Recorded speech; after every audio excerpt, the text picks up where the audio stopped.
Hello दोस्तों, रिफिक्शन के YouTube channel पे आपका फिर से स्वागत है। तो दोस्तों, आज की वीडियो में हम बात करेंगे। हमारे पास पैनल है जो कि सैमसंग कंपनी का पैनल है, काफ़ी सारे सेटों में देखने को मिलता है। और देखिए दोस्तों, इस पैनल के अंदर क्या होता है, ये थोड़ा सा फेमस पैनल है जिसमें SM4186 IC लगाई जाती है, जिसके अंदर DC to DC IC plus level shifter एक ही के अंदर कंबाइंड रहती है। अभी क्या है कि इस तरीके के पैनल आते हैं, काफ़ी सारे टेक्नीशियन के पास आते हैं जिनके पास अलग अलग तरीके की प्रॉब्लमें देखने को मिलती है। जैसे वर्टिकल बार आ जाता है, नो पिक्चर हो जाता है। तो कैसे हम इस पैनल को रिपेयर कर सकते हैं, क्या क्या कंडीशन है इसके अंदर मिलती हैं। पैनल सबसे ज़्यादा शॉर्ट होता है, इसके अंदर गेट लाइन शॉर्ट होने की वजह से इस तरीके की दिक्कतें हमारे को देखने के लिए मिलती है। तो अभी क्या है कि ये जो पैनल है तो काफ़ी रनिंग पैनल है, मार्केट में बहुत सारे सेटों में आता है, काफ़ी सारे कंपनी के सेटों में भी आता है, सैमसंग कंपनी में भी हमारे को देखने को मिलता है। अभी ये इंटेक्स का सेट है तो इसके अंदर भी ये पैनल लग के आया है। तो फिलहाल क्या है कि इसको रिपेयर करना है, तो इसके अंदर जो प्रॉब्लम है ये नो पिक्चर की कंडीशन में हमारे पास आया है। तो अब इसके अंदर ये चीज़ देखनी है कि इसके अंदर गेट लाइन शॉर्ट है या फिर DC टू DC सर्किट में दिक्कत है, क्योंकि दोनों में अगर दिक्कत होगी, यानी कि DC टू DC में दिक्कत होगी तब भी नो पिक्चर हो सकता है, या फिर गेट लाइन शॉर्ट होगी तब भी नो पिक्चर हो सकता है। तो ये चीज़ हमारे को समझनी पड़ेगी और उसके हिसाब से हमारे को पैनल पे काम करना होगा। क्योंकि कई बार क्या होता है कि problem DC to DC circuit में होती है, लोग इसके जो ट्रैक हैं वो कट कर देते हैं, यानी कि टेक्नीशियन को प्रॉपर तरीके से जो है नॉलेज नहीं होती है, सीधा इसके ट्रैक को कट कर देता है। तो हमारे को इस चीज़ को पहले कंफर्म करना होता है कि प्रॉब्लम इसकी है कहाँ पे। तो अगर आपको भी पैनल को रिपेयर करने में प्रॉब्लम आती है, पैनल आप रिपेयर नहीं कर पाते हैं, तो देखिए क्या होता है कि इसका मतलब ये है कि आप प्रॉपर तरीके से अर्निंग नहीं कर पा रहे हैं और आपको अपनी अर्निंग को बढ़ानी है। तो पैनल की प्रॉपर ट्रेनिंग आप ले सकते हैं। ट्रेनिंग लेने के लिए नीचे देखे कॉन्टैक्ट नंबर पे कॉन्टैक्ट कर सकते हैं। वीडियो में आपको सारी चीज़ें मैं आपको बताता हूँ, लेकिन कुछ चीज़ें ऐसी होती हैं जो सिमेटिक के द्वारा सीखी जाती हैं, चेक की जाती हैं। तो ये सब चीज़ें हम अपनी ट्रेनिंग के अंदर बताते हैं, कैसे आपको सिमेटिक मिलेगा। तो चलिए स्टार्ट करते हैं।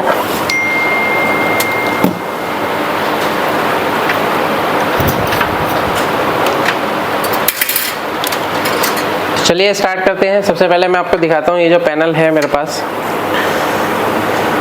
यहाँ पे अगर आप देखेंगे तो ये पैनल का नंबर है 16Y पैनल है, ये पैनल का नंबर यहाँ पे है। और बेसिकली ये सैमसंग कंपनी इसको मैन्युफैक्चर करती है।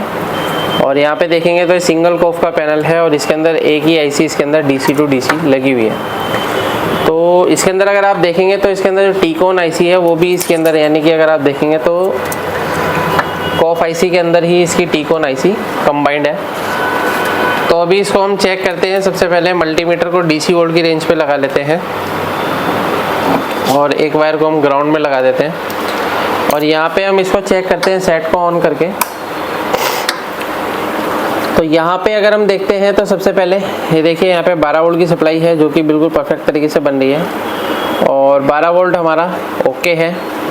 इस 12 वोल्ट से हमारा 3.3 वोल्ट बनता है और सभी वोल्टेज बनती है। तो कुछ पैनल ऐसे होते हैं जिसके अंदर जो वोल्टेज वगैरह होती है सभी मेंशन रहती है। यहाँ पे अगर आप देखेंगे 1.8 वोल्ट मेंशन है, इसका AVDD 15 वोल्ट 12 वोल्ट, यहाँ पे सभी वोल्टेज जो है इसके अंदर मेंशन है। तो अगर हम इसके अंदर यहाँ पे देखते हैं, सबसे पहले 3.3 वोल्ट की सप्लाई अगर हम यहाँ पे देखते हैं 3.3 वोल्ट इसका बिल्कुल परफेक्ट तरीके से बन रहा है। और ये जो 3.3 वोल्ट है ये हमारी कोफ IC के अंदर जाता है। यहाँ पे कोफ IC यहाँ पे टीकॉन IC है, टीकॉन IC कोफ IC के अंदर ही कंबाइंड है, तो कोफ में ही ये वोल्टेज जाएगा और वहाँ से इनेबल वोल्टेज आता है, तब जाके हमारा ये सर्किट जो है काम करना स्टार्ट करता है। कई बार क्या होता है कोफ भी ख़राब हो जाती है, तब भी इस तरीके की दिक्कत हमारी देखने को मिलती है। रोम IC इसके अंदर अगर आप यहाँ पे देखेंगे तो यहाँ पे लगी हुई है रोम IC, तो यहाँ पे देखेंगे 3.3 वोल्ट है, बिल्कुल परफेक्ट तरीके से बन रहा है। उसके बाद यहाँ पे अगर हम देखेंगे तो यानी कि इसकी जो प्राइमरी वोल्टेज है वो सभी ओके हैं। 1.8 वोल्ट देख लेते हैं, ये भी ओके है 1.8 वोल्ट। उसके बाद अगर AVDD वोल्टेज चेक करते हैं तो AVDD हमें 15 वोल्ट की सप्लाई यहाँ पे मिलनी चाहिए, जो कि हमारे को यहाँ पे अगर आप देखेंगे तो कोई भी वोल्टेज हमारे को यहाँ पे नहीं मिल रहा है। यानी कि यहाँ पे हमारे को 15 वोल्ट की सप्लाई मिलनी चाहिए, लेकिन यहाँ पे कोई भी वोल्टेज नहीं मिल रहा है। तो हम सेट को क्या करते हैं, ऑफ करते हैं, दोबारा से स्टार्ट करते हैं और यहाँ पे वोल्टेज को चेक करते हैं। तो यहाँ पे अगर आप देखेंगे तो यहाँ पे वोल्टेज में हल्की सी फ्लक्चुएशन होती है और हमारा जो PCB है वो प्रोटेक्शन में चली जाती है। दोबारा से हम इसको चेक करते हैं, सेट को मैं ऑफ कर लेता हूँ और जैसे ही हम इसको ऑन करते हैं तो फिर से अगर हम चेक करेंगे तो यहाँ पे अगर आप देखेंगे तो बहुत मिली सेकंड के लिए यहाँ पे वोल्टेज आती है और ये हमारी प्रोटेक्शन मोड में चली जाती है। तो जब तक इसकी आईसी प्रोटेक्शन मोड में रहेगी तब तक हमारी कोई भी पिक्चर इसके अंदर नहीं बनेगी। पिक्चर जब बनेगी जब इसकी लेवल शिफ्टर आईसी काम करना स्टार्ट करेगी और तभी हमारी स्कैनिंग होगी और आगे का काम स्टार्ट होगा। लेकिन ना तो इसके अंदर VGH है ना VGL है, क्योंकि जब तक AVDD नहीं बनेगा तो कोई भी वोल्टेज नहीं बनेगा। यहाँ पे देख सकते हैं V ऑन पे भी हमारा कोई भी वोल्टेज नहीं मिल रहा है। तो चलिए देखते हैं सबसे पहले इसके अंदर जो कॉमन प्रॉब्लम रहती है CKV ट्रैक की। तो CKV ट्रैक को हम पहले कट करेंगे, क्योंकि इसके अंदर क्या है वोल्टेज में फ्लक्चुएशन है। तो इसका मतलब ये है कि पैनल में कहीं ना कहीं शॉर्टिंग है। तो इसको हम इस तरीके से कट करेंगे और कट करने के लिए यहाँ पे अगर आप देखते हैं तो ये हमारे CKV ट्रैक है। तो पहले ट्रैक को हम पहले क्लीन कर लेते हैं अच्छे से, तभी हम इसको यहाँ पे से कट करेंगे। तो कट करने का प्रोसेस यही रहता है, क्योंकि क्लीन करना इसको बहुत ज़रूरी होता है। अगर आप क्लीन नहीं करेंगे तो क्या होता है कि कटिंग जो होगी वो ज़्यादा, अगर ट्रैक कट जाएंगे तो फिर कई तरीके की दिक्कतें हमारे को देखने को मिल सकती है। वर्टिकल बाहर आता है, कई बार हमारे पैनल के अंदर पिक्चर ही चली जाती है। तो अभी क्या है कि ये मैंने यहाँ पे कटिंग कर दी है और कटिंग करने के बाद यहाँ पे देखते हैं, ये देखिए इस तरीके से हम कटिंग करते हैं इसको। ये देखिए यहाँ से इस तरीके से हम इसको काटते हैं ऐसे करके। तो यहाँ पे अगर आप देखेंगे इस तरीके से हम ट्रैक को कट करते हैं। तो अभी क्या है कि प्रॉपर तरीके से कटिंग नहीं हुई है, क्योंकि यहाँ पे क्या है कि हमारे को पूरा जो ट्रैक है दोनों साइड से डिस्कनेक्ट करने हैं। यानी कि यहाँ पे अगर आप देखेंगे ट्रैक को दोनों साइड से अगर आप डिस्कनेक्ट करेंगे तभी जो है हमारा पैनल चलेगा, नहीं तो यहाँ भी शॉर्टिंग सेंस करके हमारी जो आईसी है प्रोटेक्शन मोड में चली जाएगी। तो अभी फ़िलहाल यहाँ पे अगर आप देखते हैं ये वाला जो ट्रैक है इसको भी अच्छे से कट करते हैं, ये देखिए इस तरीके से, और इस ट्रैक को भी सही से हम कट कर लेते हैं। तो यहाँ पे क्या है हमारा जो ट्रैक है बिल्कुल कटिंग हो चुकी है। एक बार सेट को दोबारा से ऑन करते हैं और यहाँ पे वोल्टेज देखते हैं क्या हमारी वोल्टेज बनती है या नहीं बनती है। तो इसको दोबारा से ऑफ करके और ऑन करते हैं तो यहाँ पे हमारी सेम कंडीशन है। तो अभी क्या है कि यहाँ से हमने कटिंग कर दी है और फिर भी सेम कंडीशन है, तो इसको अभी हम जोड़ेंगे नहीं। अभी हम यहीं से दोबारा से इसको कट करेंगे दूसरी साइड से भी। तो दूसरे साइड से भी कट करेंगे, इसको भी इसी तरीके से पहले हम क्लीन कर लेते हैं इस तरीके से। इस तरीके से हमारे को क्लीन करना होगा प्रॉपर तरीके से।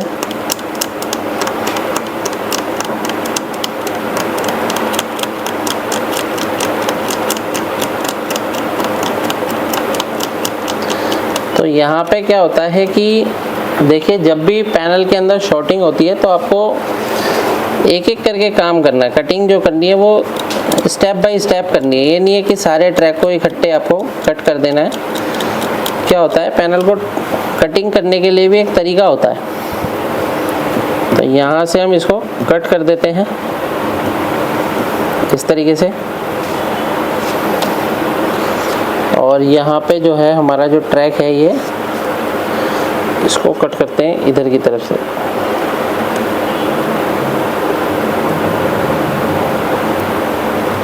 ये देखिए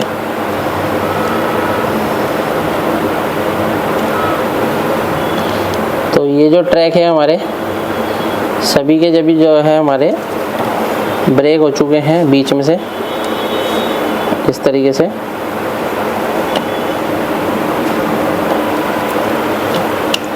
तो दोबारा से अगर हम चेक करते हैं सेट को स्टार्ट करके, और यहाँ पे अगर हम वोल्टेज चेक करेंगे सबसे पहले, तो यहाँ पे अगर आप देखेंगे तो 13 वोल्ट की सप्लाई जो है हमारी यहाँ पे बन गई है। तो यहाँ पे कट करने के बाद देखिए दोस्तों, यहाँ पे हमारे को एक चीज़ पता लगी है कि जो प्रॉब्लम थी इसके अंदर वो गेट लाइन में शॉर्टिंग की वजह से थी, जिसकी वजह से क्या हुआ कि गेट लाइन को ओपन करने के बाद हमारा यहाँ पे जो वोल्टेज है वो बन गया है, यानी कि अभी हमारा जो DC टू DC सर्किट है वो काम कर रहा है। यहाँ पे देखेंगे 32 वोल्ट की सप्लाई हमारी ओके है, और यानी कि हमारी जो वोल्टेज है वो प्रॉपर तरीके से इसके अंदर बन गई है। तो अभी हमारे को इसको काम कराना है, तो पहले हमारे को ये ट्रैक को दोबारा से ज्वाइन करना पड़ेगा। तो ज्वाइन करने के लिए क्या है, हमारे को प्रॉपर जो है इसको ज्वाइन करके मैं आपको दिखाता हूँ किस तरीके से हम इसको ज्वाइन मैं आपको करके प्रॉपर दिखाता हूँ कि ज्वाइन करने के बाद हमारा जो पैनल है वो पिक्चर बनती है या नहीं बनती है। तो यहाँ पे आप ये देख सकते हैं, इसके अंदर हमने जो ट्रैक काटे थे वो CKV थे ये सारे। तो ये मैंने CKV ट्रैक को क्या है आपस में दोबारा से जोड़ दिया है, क्योंकि क्या होता है कि अगर एक्स्ट्रा ट्रैक कटेगा तो देखिए दोस्तों अलग अलग तरीके की दिक्कतें आपको देखने को मिल सकती है। जैसे वर्टिकल बार आता है, कई बार कई सारे टेक्नीशियन परेशान होते हैं। तो पहले तो आपको पहचानना होता है कि CKV ट्रैक इसमें से है कौन से। अब ये तो नॉर्मली पैनल है, लेकिन काफ़ी सारे पैनल ऐसे होते हैं जिसके अंदर CKV ट्रैक को ढूंढना थोड़ा सा मुश्किल होता है। लेकिन अगर आप ट्रेनिंग लेते हैं तो उसके अंदर आपको मैं 100% बताऊँगा, आपको कन्फर्म तरीके से आपको पता चलेगा कि यही CKV ट्रैक है और इसी को ही काटना है। तो यहाँ पे अगर आप देखेंगे तो यहाँ पे भी हमने ट्रैक को कट किया है, लेकिन जो एक्स्ट्रा ट्रैक कटा था उसको हमने वापस से जोड़ दिया यहाँ पे। तो अभी क्या है, इसकी हम पिक्चर चेक करते हैं, पिक्चर की क्या कंडीशन है। तो सेट को अगर हम ऑन करते हैं और यहाँ पे हम ये देखेंगे इंटेक्स का पैनल है, तो इंटेक्स का सेट है, और यहाँ पे आप ये देख सकते हैं यहाँ पे हमारा जो सेट है बिल्कुल परफेक्ट तरीके से स्टार्ट हो चुका है। और अगर आप इसके अंदर देखेंगे तो कोई भी इसके अंदर स्कैनिंग लाइन वगैरह कोई भी बार हमारे को इसके अंदर देखने को नहीं मिल रहा है, यानी कि बिल्कुल परफेक्ट तरीके से हमारा पैनल जो है वो स्टार्ट हो चुका है। इस तरीके से हम किसी भी पैनल को आसान तरीके से रिपेयर कर सकते हैं। वीडियो आपको पसंद आए तो वीडियो को लाइक करें, शेयर करें, कमेंट करें। Thank you friends.